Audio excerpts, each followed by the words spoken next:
रामपुर गांव के किनारे एक घना जंगल था। उसी गांव में हरिराम दादा रहते थे। उम्र भले ही ढल चुकी थी, लेकिन उनका हौसला अभी भी मजबूत था। हर सुबह वह अपनी पुरानी लाठी लेकर जंगल के किनारे टहलने जाते और प्रकृति का आनंद लेते। एक दिन आसमान अचानक काला हो गया। तेज हवाएं चलने लगीं और देखते ही देखते बारिश शुरू हो गई।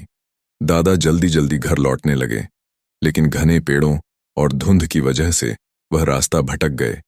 चारों तरफ अंधेरा और सन्नाटा था। दादा घबरा कर बोले, अब मैं घर कैसे पहुंचूंगा? तभी झाड़ियों में हलचल हुई।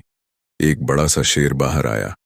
उसकी आंखें चमक रही थीं और वह सीधे दादा की तरफ बढ़ रहा था। दादा के पैरों तले जमीन खिसक गई। उन्होंने सोचा, अब बचना मुश्किल है, लेकिन शेर ने हमला नहीं किया। वह दादा के पास आकर शांत बैठ गया।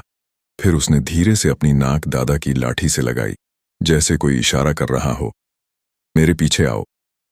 दादा हैरान थे, लेकिन उनके पास कोई और रास्ता भी नहीं था।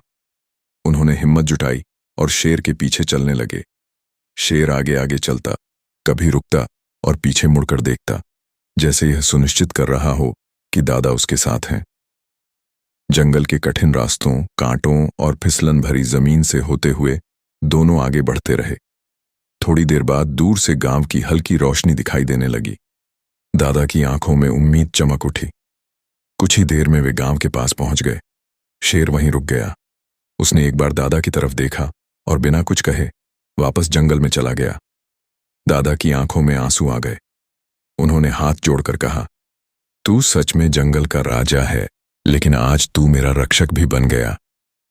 उस दिन के बाद दादा हर किसी को यह कहानी सुनाते थे कि कभी कभी जिनसे हम सबसे ज्यादा डरते हैं, वही हमारे लिए सबसे बड़ी मदद साबित होते हैं।